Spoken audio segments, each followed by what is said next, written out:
I'm here today with Tyler.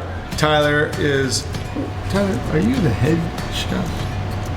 What do you call it? Last time I checked, my title was Executive Catering Chef of Stir Fry Group. You like the samurai chef of the place. Would that be better? Sure.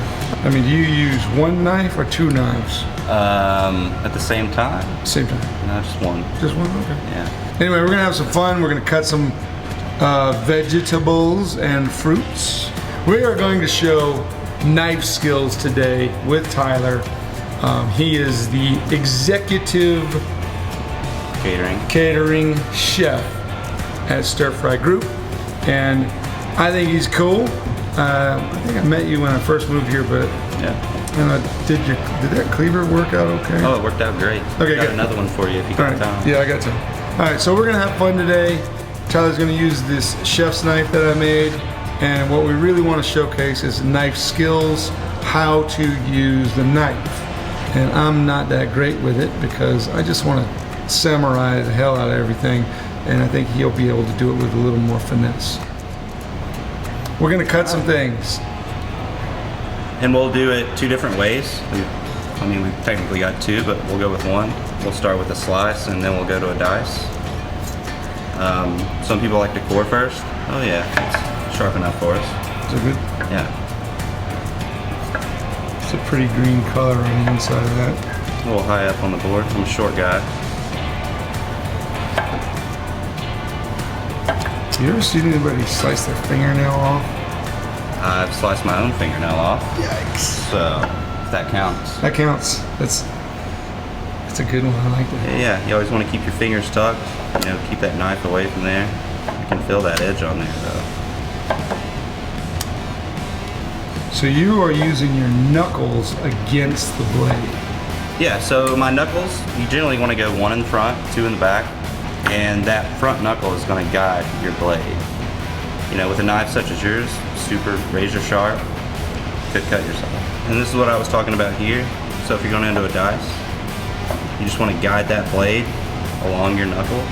You know, don't worry about cutting yourself because you're not going that high up with the tip. You know, if you were to go up here, that's where you're going to go wrong. So stay down low and let the weight of the knife do the work for you. If it's sharp enough, it'll do its job. It'll turn. Plenty of length on this blade, 11 inches. I'm used to about 8. You know, so plenty of dice here. Plenty sharp enough to get your slices for your sandwiches or your burgers, whatever you need. Well, I like another thing, if you could show how you're holding the knife too. That's Sure, another so important thing I think a lot of people don't quite understand. There's many ways to hold a knife, and in my way there's only one, or my belief, and that's choking, or I would call it choking up on your knife. You're gonna have your forefinger and your thumb, that's your stability. So when you're here, I mean, you can control where your blade's going. You can't go anywhere without you. You know, if you're gonna do what some people call an inquisitor cut, you know, it can be very useful, say in cutting fish, but you can always put that pressure a little bit too much to one side, and you have no control where that blade's gonna go. And then even back, you know, the handle's made for you, but still back here, you're not gonna be able to get, you know, intricate with what you're doing unless you're choked up there, and you have full control. More control with a pinch grip? Sure, and the spine of your blade's gonna rest right there at the base of your forefinger, and if you do it long enough, you're gonna develop a callus there. And that's where the majority is always resting up here on your spine. That's cool. And if you want to go no waste, I mean, you can always go down, you know, on this guy. You can cut these guys up, no problem. It really depends what you're cooking. I assume most of you people are doing work at home, So two things I think is important. What's cool is watching you use the knife. I get to make the knife, you get to use the knife. Somebody out there gets to buy the knife that I can't afford to keep. Do race car drivers really get their own race car? Or they just have to ride for a company? I don't know. I don't know if that has anything to do with the same thing, but Okay, for all you people who are going to complain about this, we've discovered the source of the noise, and it's from trolls. So we've unplugged them. All right. I guess we'll move on to the butternut squash. Butternut squash. Oh, I like how that just appeared. Some places consider it a pumpkin, I suppose, like New Zealand and Australia. Some people like to also microwave it for a couple minutes before you cut it, but when you've got such a superior knife, I don't see any point in that. So the microwaving makes it softer? Sure, but I'm not a fan of a microwave in any sense. I don't either. I don't like even walking by one. Although sometimes if something's cooking in one, I'll find myself staring at it. I don't know why. All right. We'll go ahead and dispose of that top here, and it is going to be pretty tough to get through. And if you want the bottom, you can. I'm going to keep it whole for now. We'll go through. Nice. Depending on what you're doing, you could keep them whole. It is a pretty color. Spoon. Can you eat the seeds of these too? These are good to eat, the seeds. Yeah, you can totally put the seeds on a baking tray once they're dried off. Dehydrate them, put a little salt, pepper, or Cajun, or ranch, whatever. Cool. Float your boat. First time I had this was when I started to like blue cheese. Blue cheese. Yeah. Okay. Then Scott McGee cooked them up, and he had blue cheese crumbles all over them. I was like, man, this is really good. Sure, so I'm a believer, you can just roast this thing whole, broil it whole, just a little salt, pepper, you're fine. Just eat out of your skin. A lot of people don't like it. It's not as tender, but I'm not going to trim this squash with a 11-inch chef. It's probably a better job for a peeler, or maybe paring knife, something like that. I could do it. Your chef knife should be able to do any job you want it to do, essentially. So I don't mind the outside of the peel, and we'll just dice it up to bake off, essentially. Cool. Go through it. And again, the weight of your knife's not going to do the work for you here, because it's such a hard vegetable. So you got to put a little force behind it.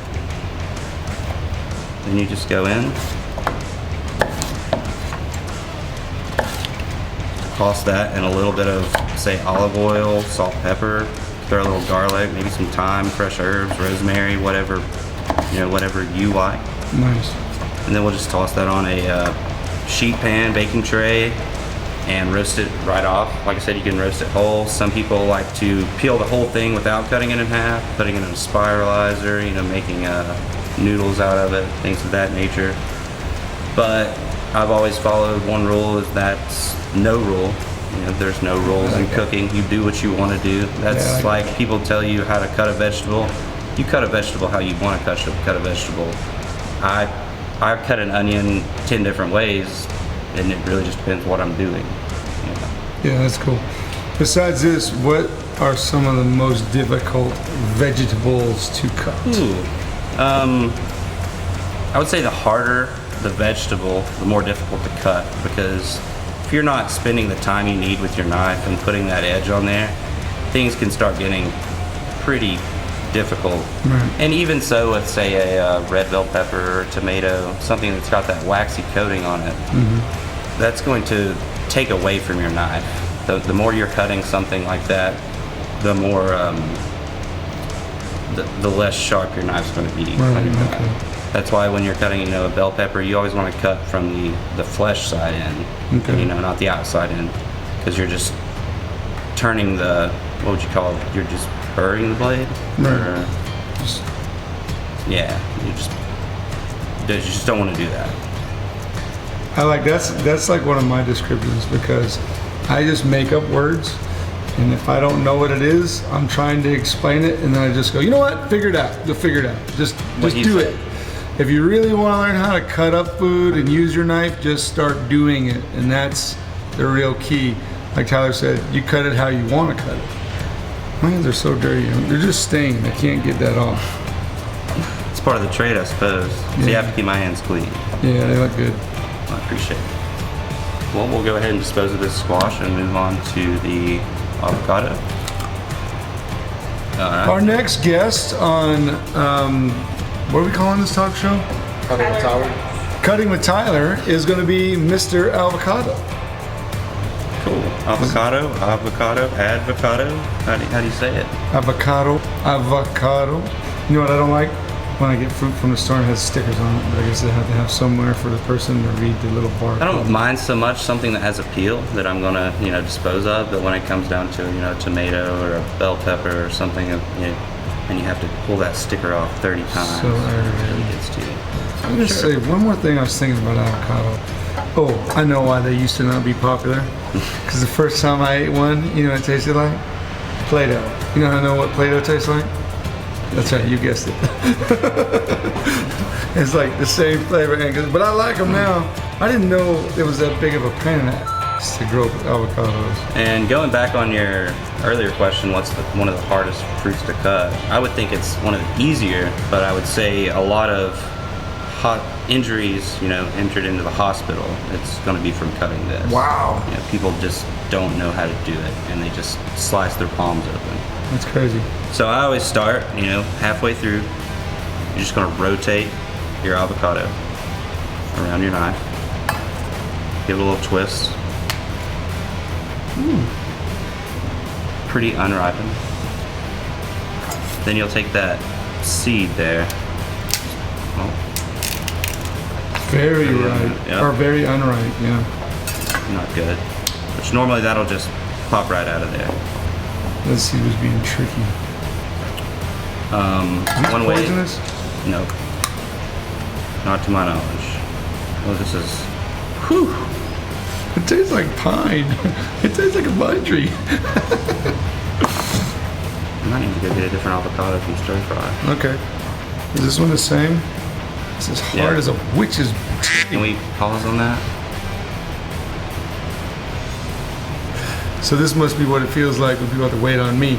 But the thing is, I'll quote my friend Adam DeRogers, a bladesmith never arrives early or late. A bladesmith arrives precisely when they intend to. Got us a fresh avocado, nice and ripe. So we'll start back from the beginning. You just go in, rotate your avocado. And see, the texture of the one we were using before was similar to the squash. It's just not ready to eat.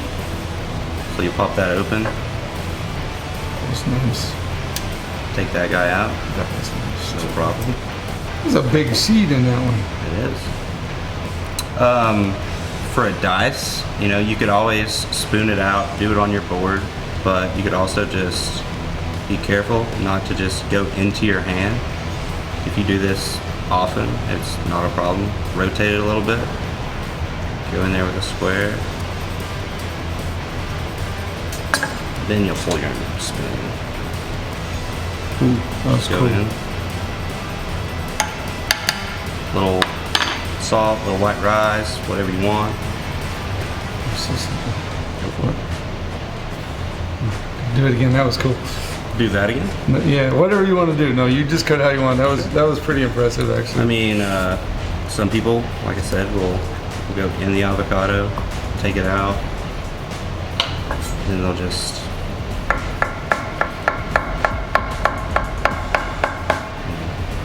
fan it out. Nice. But like I was saying before, don't let anyone tell you how to do what you want to do. It's strictly up to you. There's no wrong way. There are ways that will be detrimental to the sharpness of your blade, but if you take care of your knives, then that's not a problem. Right. First time I did a demonstration with some chefs that I was telling you about earlier. They made ceviche, so they took, I don't know what kind of fish it was. I thought it was a red fish, but maybe it wasn't. It was very flaky fish. It tastes like butter. It was amazing. And he filleted the fish with the chef's knife. And I thought it was neat because we had an audience and people were like, wow, you don't need a fillet knife? It's like, no, you need a sharp knife. Yep. That's the key. So, A sharp knife will do any job you need it to do. End of story. end of story. Cool. Yeah. So now we'll move on to the garlic or onion. Surprise me. I don't know nothing about cutting garlic. All right, I love garlic. It's one of the best things I've ever put in my mouth. You know who doesn't like garlic? Who's that? Vampires. Oh, that's true. Is that true? I mean, that's what I've always heard. I've heard a lot of crazy, things about them. So to start off, I always use the palm of my hand. You could always use the back of your knife and just push down. I'm gonna take all this out. You're not gonna use it for anything. It has no purpose whatsoever. But you're separated. You're down in there. What's that part? I couldn't tell you what it's called. It's a weird part. It looks. Garlic is really good for you, like going back to the honey we were talking about and things like that. There's a chemical found in garlic, and it's called allicin. It's not spelled like the name. It's ALLISON, something like that. It's a sulfide or a dioxide, something of that nature. I know I'm not very good with science. It's okay, me So I neither. don't keep up with it. Yeah, you'll just pull it off. But the allicin is actually a defense mechanism for the plant. If something's eating it, it puts off that smell you're used to smelling, and that's its defense mechanism. So I always take the root off, depending on what I'm doing. And some people love to, give it a good smash and then let it hang out for 15 minutes, let all that allicin release. But, I mean, smashing it, cutting it, cooking it, it's releasing the allicin nonetheless. So I like going just, whether you're making, adding it to your mirepoix or making a sauce, you're just eating straight up garlic, it's good for you. It's not as pretty that way when you smash it. We can always go back and do another bowl. Well, we smashed that one too. But at the end of the day, it's all going to taste the same, and it's going to be wonderful. It's going to be good for you, and as long as you've got that finger tucked, you're not going to cut yourself. That's cool. Don't be afraid of your knife. Well, I wouldn't say that. The moment you stop being afraid of your knife and you think you know it, it's going to bite you. Right. And it's going to let you know, hey, we'll move on to the onion. Now, is it technically an onion or an onion or an onion? Going back to cutting things the way you like, I figure you should be able to call it what you like. All right. I like that. Typically cutting an onion, people want you to keep this root intact, especially if you're going with a dice. If you're going with a julienne, cut those sides off, not a problem. I'm gonna do both with the same onion, so I'll keep it intact. So we'll cut this top off here. We don't need it. You can always save, what's inside. Don't waste anything. Some people peel from here, go through. I'll go ahead and cut down through the root. Then I'll do my peel.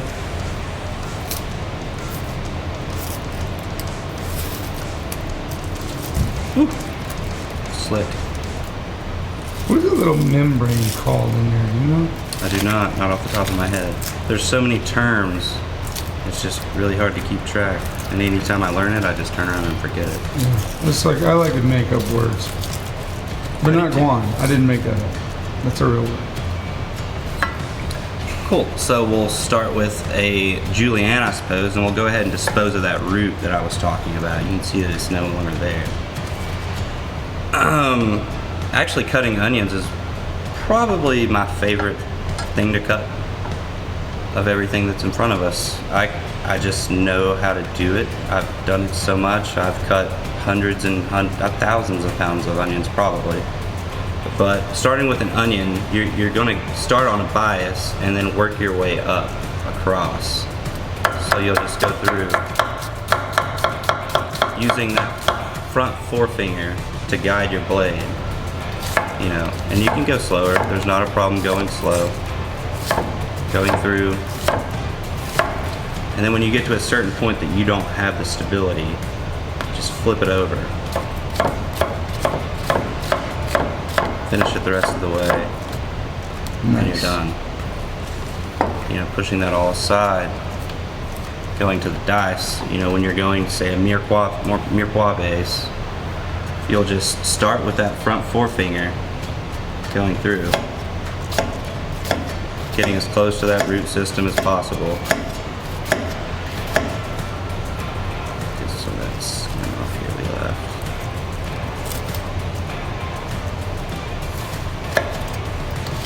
And we cut all the way through, which we shouldn't have. That's okay. Then you'll go through horizontally a couple times. Some people do it twice, some people do it 3 times. Doesn't really matter. Then you choke up on it, you know, say you're holding like a tennis ball, and you're just going through. Nice.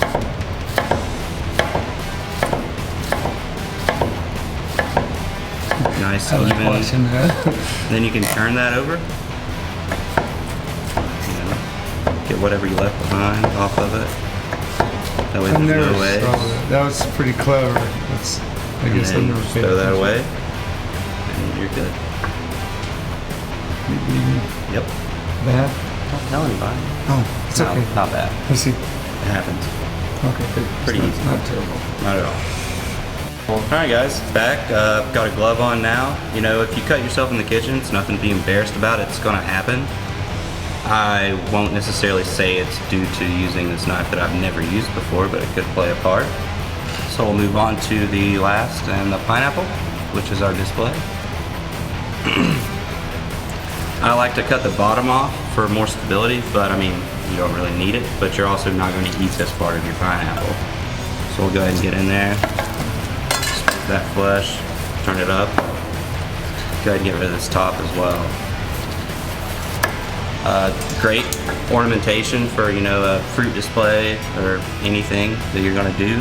Move that back over here. You could also take it outside, put it in a flower pot. Oh, that's Depending on our climate, maybe in 2 years you'll have a pineapple. I don't know. I think it takes 2 years to grow a pineapple. We tried many. How many succeeded? I don't know. The dogs usually pull them over. The cat Raccoons, decides it they wants to love go 'em. pee in that spot. So from here, we're gonna cut down and cut this inedible peel off. You know, feels like a really nice pineapple. Still a little ripening needs to happen. You're not supposed to eat it? You can eat it, I mean, but I never have personally. Okay, It's well, not gonna hurt you. I'm gonna stop. Maybe that's a little But too I'm much. gonna cut it off. Probably too much fiber anyway. So we're gonna go down the pineapple and just expose that flesh. This is what the inside of SpongeBob's house looks like. That's for sure. And you know, as you can see, as I'm cutting, these eyes are forming. And those are also edible, but they're not desired. They're hairy. That's what's weird. So you know? you can come back in with, say, a paring knife, or even the knife I'm using. You know, like I said, if I'm busy, I'm not gonna waste pulling something else out of my bag. But you can take care of those that way, or you know, you can just continue to shave it further to where that they're not on there. Go ahead and dispose of that. Then you need to core your pineapple. So we'll go through. This inside part you see here, also edible, but you don't want it. You don't want it. So we'll half this guy. Then we'll just go in, take it out. From there, you can put your fruit on a bias, Some nice cut. you know, or you can go down, put it on a dice.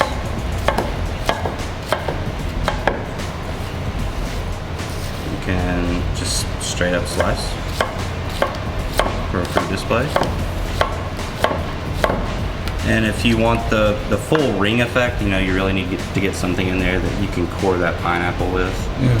But I mean, cutting it this way, you're gonna have something in there that you don't want to put in your mouth. It's just gonna be rough, it's not gonna taste good. So I recommend taking it out. And then, yeah, just... Don't get eat that one.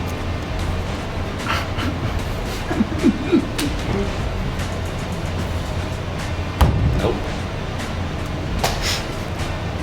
All right, that was nice.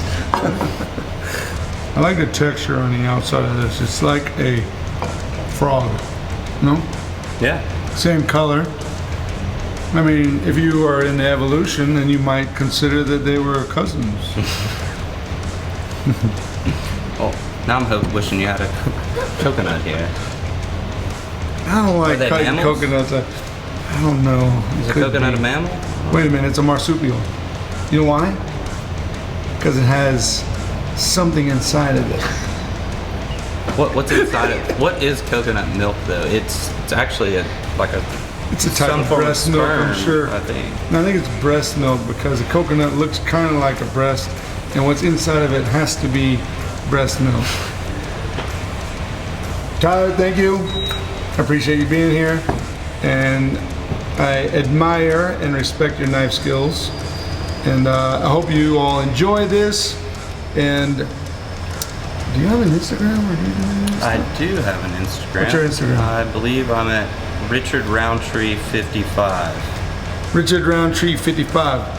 Follow Tyler. Brand new, just started. Brand new started, and you may be able to get some more skills and some more knowledge. Because if you have a knife like this and you want to be a Jedi, you better pay attention, son. All right, thanks for watching.